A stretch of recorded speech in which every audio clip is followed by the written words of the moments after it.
reciprocal tariffs, would you also direct agencies to study the impact they would have on prices in the U.S.? No, there's nothing to study.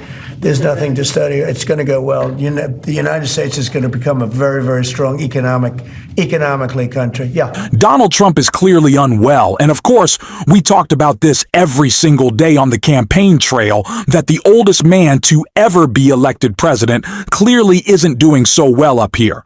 And that became abundantly clear during a press conference today, in which Donald Trump essentially lost the ability to speak. He was kind of mumbling and stammering and slurring. He couldn't find a direction in which he wanted to take what he was saying.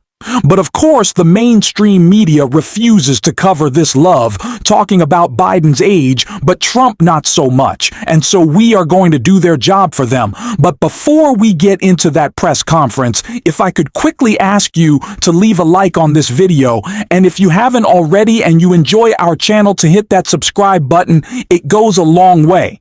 And it really does mean a lot to me. Now, of course, we pointed out on the campaign trail that Donald Trump was losing his mind, but we also pointed out the fact that he was lying about his promises. And so before we get into Trump's complete deterioration, I want to check out Hakeem Jeffrey talking about the betrayal of his MAGA supporters. We were told that grocery prices were going to decline on day one of this administration. On January 20th, grocery prices were going to decline. Why hasn't that happened? In fact, costs are going up, they're not going down. As it relates to groceries, housing, consumer goods, and insurance. Republicans made a lot of promises last year. They spent a lot of time talking about lowering the high cost of living while running away from Project 2025 as if it didn't exist.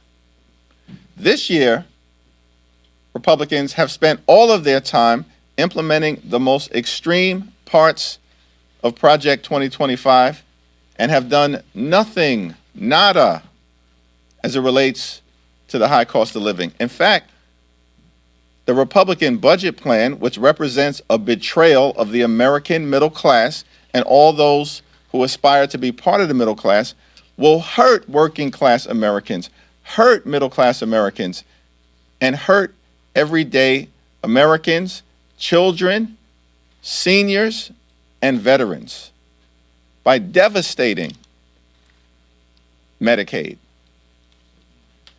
The Republican Party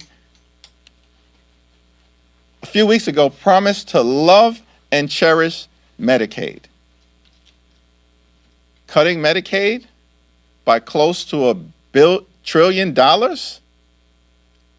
is an example of loving and cherishing Medicaid. It's an extraordinary statement that was made, and Republicans are doing the exact opposite. In their budget markup right now.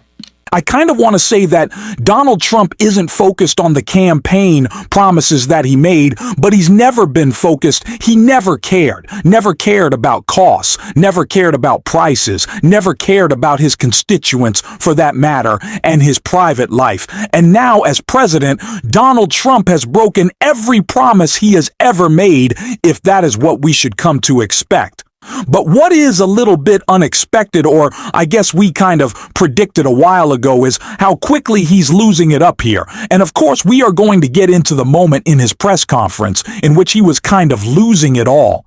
But it really started during this day of a state visit with the Prime Minister of India. It all kind of started to fall apart in this clip right here. We had then called China, and China was very open to it. And then COVID hit. And then we had a rigged election.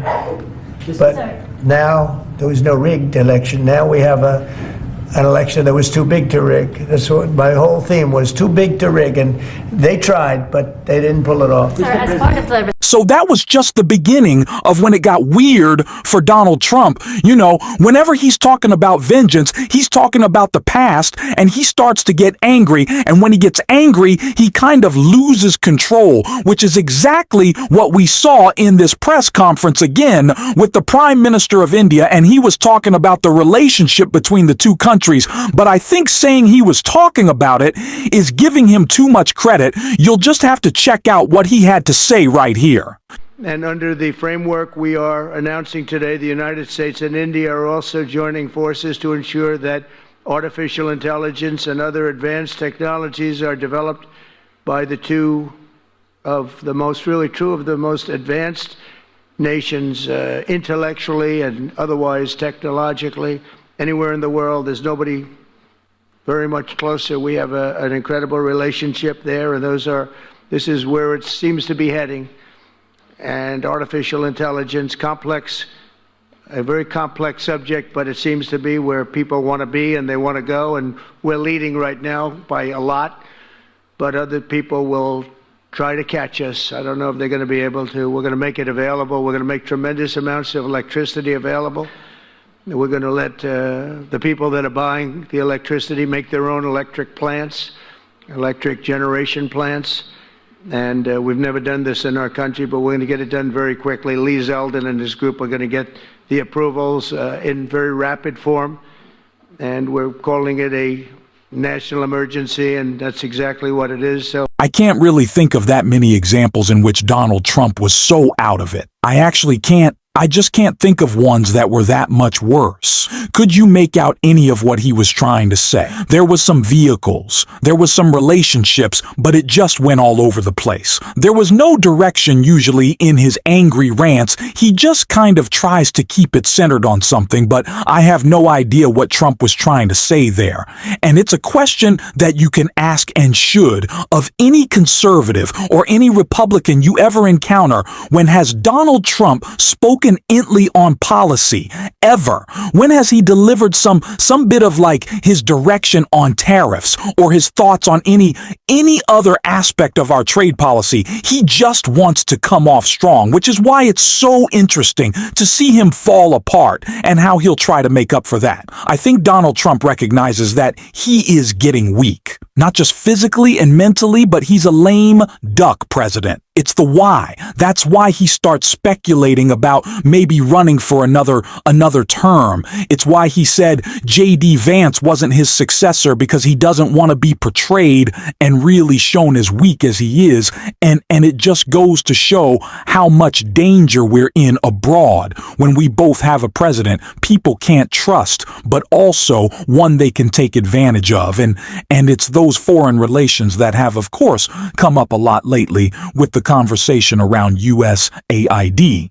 And that's why I want to check out this clip of Andy Kim actually giving a thoughtful response, unlike Donald Trump, and a clip right here. I just wanted to raise this because what we're talking about here is efforts that are trying to end a long-standing bipartisan understanding about our strength as a global leader. And what we are also seeing, and this is something that just feels so personal, is just the demonization of public servants. We can have a debate about foreign aid, but we can do it without demonizing the people who have sworn an oath to this country. Many of them right now working in difficult and dangerous places. Some of them don't know how they're going to get back home right now because of how quickly all of this had been shut off. And what it really just shakes around the world when I hear from leaders in other countries is they say, what is the value of the American handshake right now? And I think that has been detrimentally affected and really negatively affected over the course of the last couple weeks. And with that, I'll yield back. Mr. President, I rise today because there is nothing that keeps a parent up at night like the health of their child. It doesn't matter if you're a Democrat or a Republican, if you live in the reddest rural areas or the bluest cities. One of the things that bind us as Americans, as people, is that every parent looks at their kids and wants to know that they're doing everything that they can to keep them safe. And let me tell you, That's not an easy task. I'm a father of a 7-year-old and a 9-year-old. 2 little boys, and I every day wonder, am I doing the right thing for them? Am I being the kind of father that they deserve? Am I looking out and being thoughtful about what they eat, about whether or not I'm keeping up with their health and that they're exercising? And like most families, I can tell you it's tough to know that you're always doing the best thing for your kids. But like most families, we do what we can. My wife and I, we try our very best. But we don't have all of the answers. I mean, how many parents out there, when your kid gets sick and it's too late in the night to find a way to call the doctor or the nurse, you're trying to figure out where to turn to for information? Where do we go when it is that we feel like we reach the limits of our own personal knowledge and we need to find a place that we can trust? And that's what this is about. It's about knowing that there's someone you can trust when you feel like you don't know where else to turn. That is more like it. You can't even compare the two. It is insane always when you do the side-by-side comparison of Donald Trump speaking, and then really any person with any semblance of common sense and concern for America standing in the world, he has just really gone off one. And again, the mainstream media is not going to cover this. What a shock, but that's our job.